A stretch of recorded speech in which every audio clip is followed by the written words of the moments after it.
on the continent to support good public policy. Please put your minds to this problem.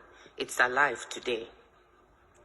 My second example has to do with a very specific one in my country, the cleanup of the fuel subsidy regime in 2012 during my second stint as finance minister.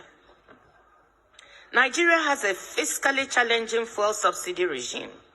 The country exports crude oil and imports most of its refined needs because its refineries are in very bad shape, and provides a subsidy for the sales of refined oil at the pump. At the end of 2011, a total of 1.73 trillion naira, US $11 billion equivalent, was submitted as claims for subsidies by 143 marketers who were importing the product.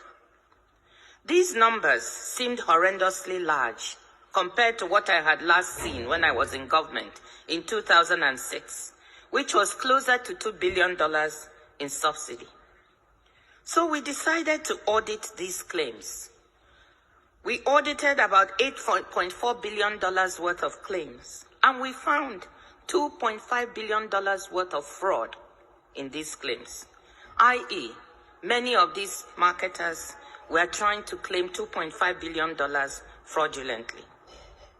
With the full backing of the president and the economic team, we decided that we were not going to entertain these claims or to pay.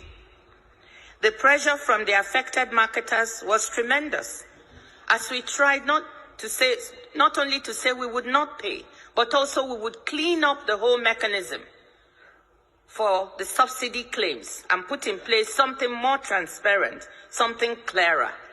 This did not go down well with them. When we stuck to our position of non-payment and implementation of the new verification regime, these strong and well-connected vested interests were angered and seemed to blame me personally for this. There were personal consequences. My 83-year-old mother, a retired professor of sociology, was kidnapped by 4 young men and held for 5 days. Keeping her wits about her as she was totally terrified, she asked them why she had been kidnapped. And they told her, quote, "Because your daughter, the finance minister, refused to pay oil marketers their dues." The kidnappers, negotiating with my brother, demanded my resignation publicly. I should go on television publicly and announce my resignation and depart from the country as a condition for my mother's release. Needless to say, these were some of the worst days of my life. Imagine, when you are in position, you want your parents, all of whom are here with you today, and your relatives, to be proud of you. You want to be a source of good for your family.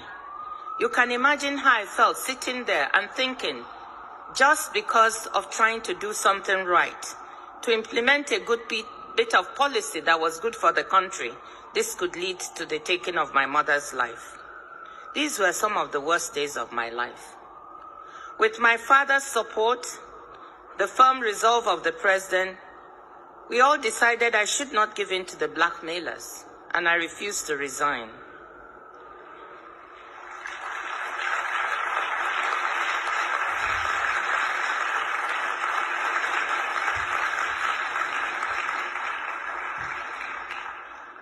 Following a manhunt, I'm sorry, I still feel emotional when I talk about it. And this story is not really publicly known, so this is probably the first time I'm giving the full details. Following a manhunt for my mother by police and security agencies, she was able to make a dramatic escape after 5 days in captivity, where she had only been given water and half of a sausage roll. So here was a well-justified cleanup and reform of a policy, but implemented in a dangerous reform environment where the losers in the reform, well-entrenched vested interests, decided to fight back to derail implementation. The decision not to resign was a very difficult and risky one. As it turned out, it worked. But there are days I ask myself, on my down days, what if it hadn't? What if they had gone ahead and murdered my mother, as she overheard them planning to do, with one of their handlers on the phone? Could I have justified trading off firmness on policy and standing up to blackmailers, implementing a good piece of public policy for my mother's life? What decision would you have made? Faculty, what decision would you have made?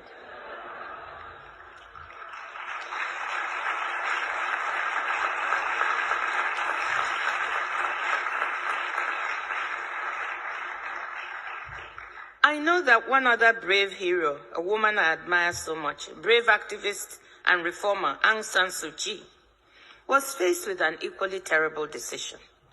Leave Myanmar to be with her dying husband in England. I'm sure you all know the story.